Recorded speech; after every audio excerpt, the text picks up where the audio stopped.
au Sénégal nous n'avons pas un pouvoir judiciaire, nous avons une administration judiciaire moo tax li ñu bëgg ci moom mënuñu ko ku wuteeg man xalaat même boo remarqué ci dëkk bi sax koo xamante ni saa boo ko rombee mu saaga ma ngir yàlla su may ñëw fexeel mu ñëw ñu fekke jotaay boobu ñu toog waxtaan.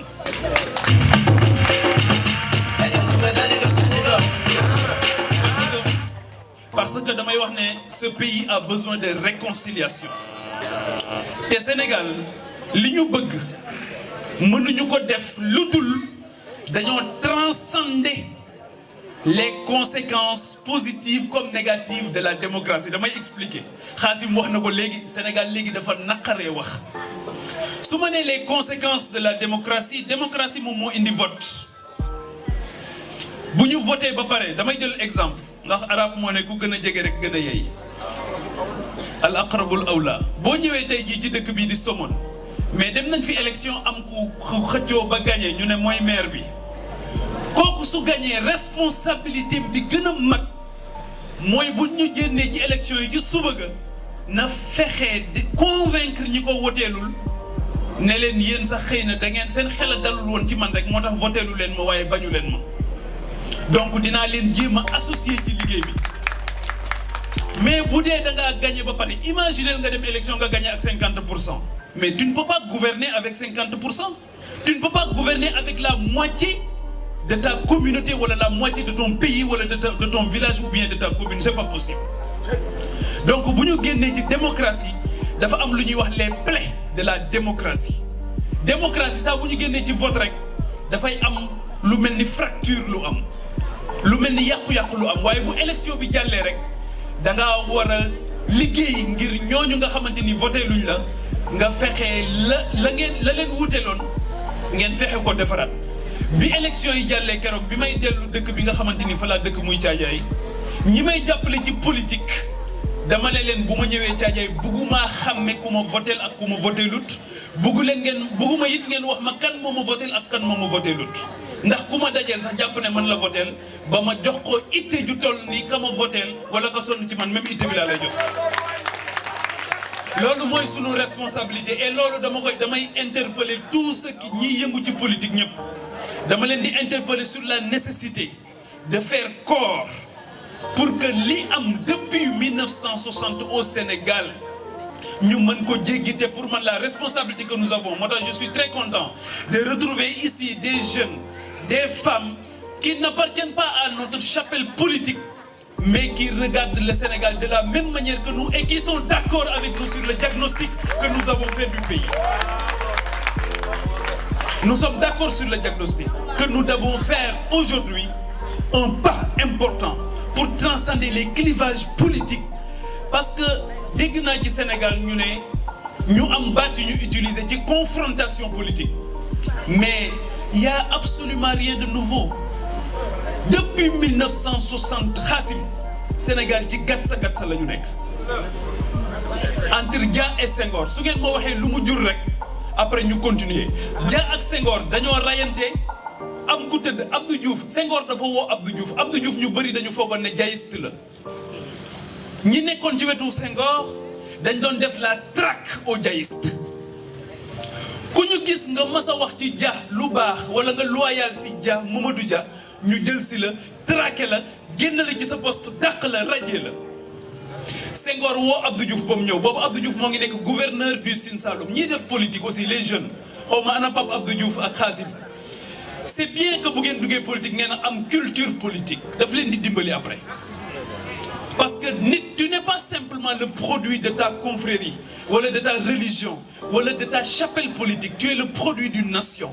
et tous les efforts consentis dans ces différentes chapelles dans ces différentes sphères muy religion muy chapelle politique muy communauté daf la war a yóbbu pour nga mën a gën a contribuer à l'effort de construction nationale mais surtout nga gën a mën a contribuer à ce commun vouloir de vivre ensemble muy la nation. Donc Mamadou Dia Senghor kii Abdou Diouf kii Senghor woo ko mu ñëw mu ne ko Abdou tu sais que ñu bëri ñoo may wax ne Dia nga faral donc Abdou Diouf daal amul droit faral Dia am na ñu ñëw ci Senghor ne ko gouverneur Sine Saloum bi de xale bu am solo boobu nga xam am na xam-xam jayist la kon rendi ko. moo tax gis nga ba ci ñi nekk ci wetu président Macky Sall di ko wutal ay adversaire saa bu ñu xëyee dafa am ndono lu ñu garder fii Sénégal ba àdduna sosoo ba tey héritage yi dafa am ñu koy sauvegarder dafa am ñoo xamante gis nga ña bonoon wàcc yoon di comploter pour seen réew di caxatee seen alalu réew nekk ay prédateurs am nañ seeni sët yu fi nekk tey ña fi nekkoon nekk ñu baax nekk ñu daan góorgóorlu bëgg seen réew ba mu jaral leen lu ne am na ñooñoo ngi fi tey ña fi nekkoon daka saaga daka xaste daka dóorante ci politique tamit am na ñuy sauvegarder seen ndono tey donc Abdou Diouf Senghor daal di ne ko am na ñu may wax ne tu es jaïste mais Senghor teg ci lu gën a am solo ne ko Abdou j'ai une meute avec moi meute dane Abdou j'ai une meute avec moi et actuellement ils sont dans la traque des jaïstes wala des supposés jaïstes vrai ou faux daal di ne ko fi mu ne nii damaa am ñoo xamante ne dañoo mel ni ay mala yu xiif deret ñoo ngi ci sama wet ne saa bu ñu xëyee pour ñoom pour me faire plaisir man Senghor il faut que ñu rendil ma koo xamante ni jàpp nañ ne jaïste la nga jël ko mel ni Valdiodio Ndiaye parce que ñu bëri dañuy tudd Mamadou Dia lu bëri mais toute la vision qui s'articulait autour de la démarche de Dia en réalité c'était Valdiodio Ndiaye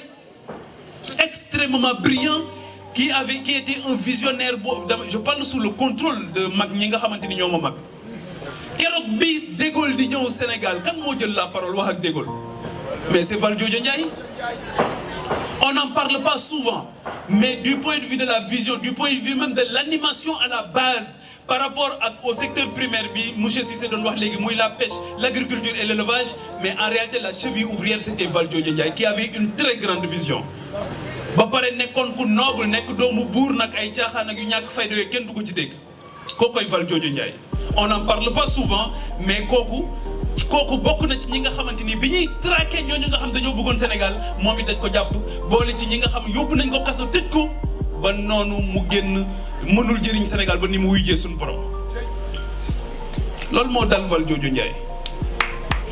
donc li ma bëgg a wax mooy loolu it Valdiodio li ko dal ak li dal ñooñu yëpp gat sa la woon nga jóge ci 1962 Senghor ku amoon yéene ci Abdou ci Mamadou Dia li may wax ni histoire lay def Senghor ku amoon yéene ci Dia Senghor moo gis Dia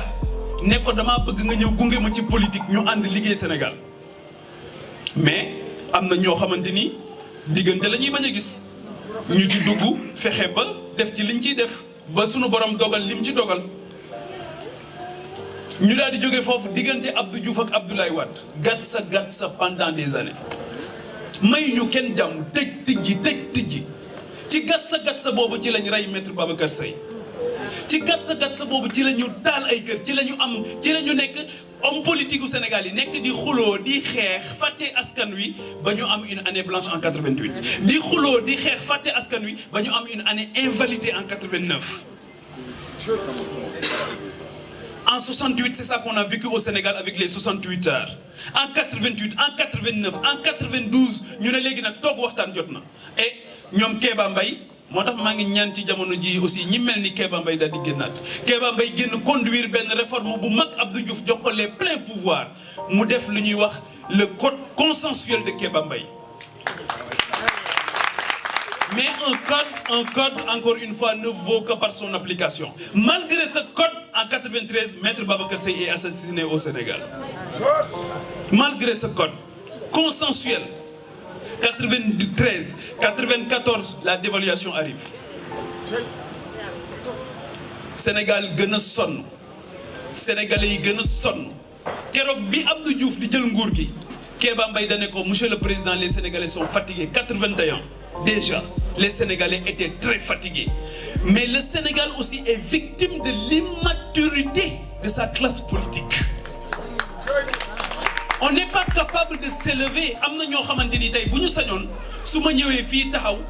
damay yëkkati kàddu yu ñaaw yu rëy di ko teg ci ay gor man kuy xaar ci man loolu doo ma ci gis parce que du ma ko def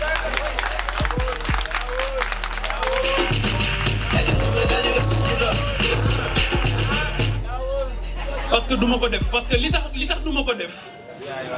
mooy am na ci loo xamante ni soo ci nekkee et il faut qu'on se parle les yeux dans les yeux am na loo xamante ni su ma ci nekkee du ma tala waxtaane pêche du ma tala waxtaane tourisme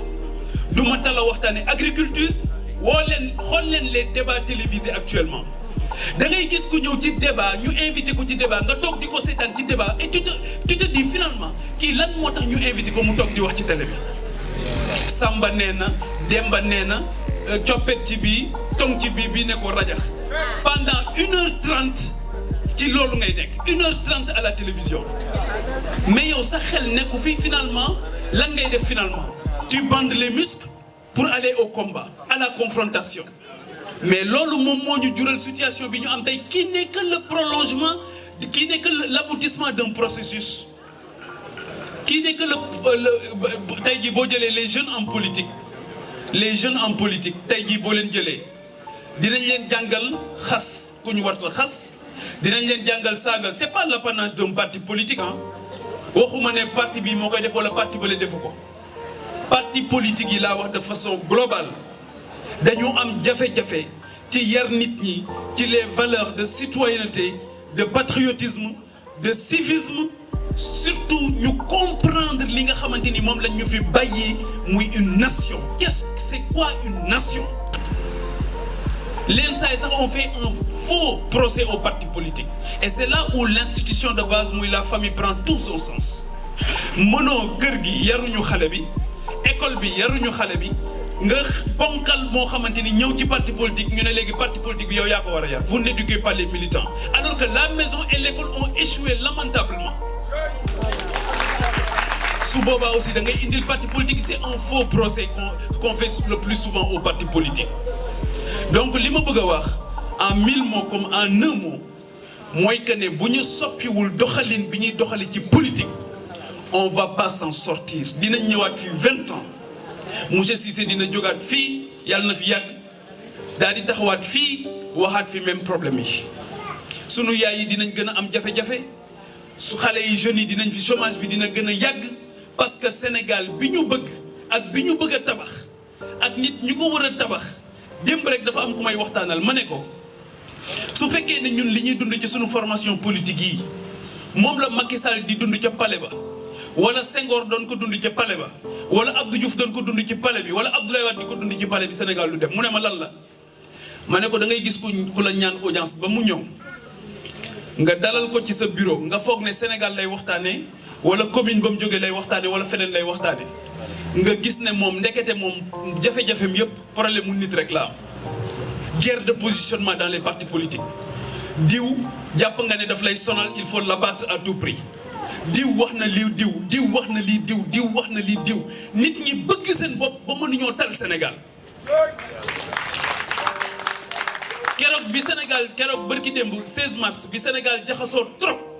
am ku ma woo ci moment boobu ma foog ne lu ne la may wax mu may wax ci ma ne ko sëñ bi xaw ma soxna si xamatuma góor la xaw ma jigéen ma ne ko xanaa gisoo fi réew mi toll tey si on n'est pas capable de s'oublier de s'élever parce que même les grandes guerres égo surdimensionnées moom moo koy indi bëgg sa bopp ba mu ëpp rek mooy indi guerre yëpp ba ci couple dans la vie d'un couple égo rek ak orgueil mooy tas couple yi bëgg sa bopp ba mu ëpp ak jàpp ne yow lañu war a wormaal yow lañu war a teral yow lañu war di yëkkati yow lañu war a jox respect yow doo jox respect kenn bëgg ñëpp respecté la jëw fuñ la fekk yaay jëw nit ñi doo wax ci nit lu baax loo xam ci moom doo ko wax te loo xam ci moom lu bon soo ñëwee Ibra Diouf nekk jàmbaar doo ma woo mukk te nga dëkk sa man ne ma Ibra parce que ñi nga bokkal parti souvent ñoo la dul bàyyi nga lijjanti patrie bi mais à ce rythme duñu ci génn à ce rythme bëgg sa boppam bëgg yow da ngay ñëw ci réunion politique nga ne fii laa bëgg a toog fekk nit toog fa nga bëgg a tukkal adduna bi yow fi nga toogul rek nga ne tey ma tukkal adduna bi ñuy lim tur yi fàtte la nga ne tey ma dee mais à ce rythme on va pas s'en sortir je suis désolé de vous le dire la patrie avant le parti il faut que le parti aussi accepte de s'oublier au détriment de la nation sinon duñ ci génn lii moo tax Senghor Senghor avait avec lui des gens yoo xamante ni au niveau du parti socialiste seen bopp rek lañ taloon. Abdoulaye Wade am na ñoo xam Abdou Diouf biir parti socialiste seen bopp rek Abdoulaye Wade lu ne daj na ko ndax waa PDS day xëy fal nit sax ñeneen ñi di compléter pour kooku bañ a am réussite pour ñu daaneel ko ku keneen ñëw Abdou Diouf am ñoo xam dañu nekkoon ak moom bu xëyee tànn ma Samba ma dem ma ne ko li tax tànnoo ma tey c'est la guerre. ñu nekk ci biir tendance parti socialiste yi dëkk somoon les deux tendances de parti socialiste di entretuer wu di rayante pour des intérêts crypto personnels. Ñun notre responsabilité de génération Khassim Pape Abdou Diouf ak les autres responsables politiques cette politique c'est une politique de l'autre époque qui a produit ce qu'elle a produit 62 ans après vous voyez le résultat est là. Est-ce qu'on va continuer de faire la même chose ou bien est-ce qu'on va changer de cap? Pour moi le changement de cap est devenu une nécessité impérieuse. Maintenant, ce sont des choix qu'il faudra faire. Ça, c'est au-delà de nos personnes. Waxuma ay Samba, ay Demba ak yooyu waxuma loolu waxuma ay tur li may wax nii ça m'est égal que vous soyez mes militants ou pas loolu intéressé wu ma li ma intéressé mooy ay doomu Sénégal laa fi fekk li ma intéressé mooy ñu ma bokk réew mi laa fekk li ma intéressé mooy gis ndawi Sénégal toll ci mën dara te mënoo ko dara gënu ko métti toll ci war a faj sa aajo mënoo ko fajal sa bopp dara gënu ko métti loolu mooy situation bi. loolu mooy le diagnostic on l'a déjà fait il est clair dans notre tête maintenant il faut que ñu dox dem ci tey jii Somone bii ñu nekk tey su ñuy wax tourisme je parle sous le contrôle de monsieur Cissé ñi xam tourisme dëkk yi tourisme développé yëpp on ne parle plus du tourisme on parle des métiers du tourisme on parle des écoles de formation dans le cadre du tourisme. Il y a toute une chaîne de valeur boo xamante ni tourisme ñi développé yëpp foofu la ñu développé dañuy former fekk un réceptif ay réceptacle sur toute la chaîne de valeur te tourisme gën naa kawe loolu. boo demee tey jii et je l'ai dit une fois au ministère des transports ma ne ko boo demee ci dëkk tubaab yi nga xamante ni dañu développé taximan bi lay jël ci aéroport bi foofu la seen tourisme di duggee kooku lay bëggloo dëkk bi kooku sax xam na histoire ak géographie dëkk ba. fekk ne waajal nañ ko ci ne ko kii wàcc ci dëkk bi duggee ci port bi wala ci aéroport bi yow ci yow lay bëggee dëkk bi wala mu bañ dëkk bi mais boo mënoo wàcc Sénégal aéroport Sénégal dajeeg nit mu bëgg laa dóor martu ci buntu aéroport bi nga ñëw ci hôtel bi ñu bëgg laa dóor martu nga agsi Somone ñu bëgg laa dóor martu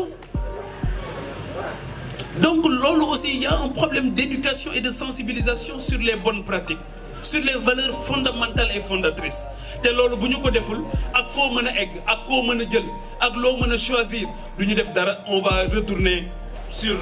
nos pas beneen bi mooy li mu wax léegi je suis bien placé pour le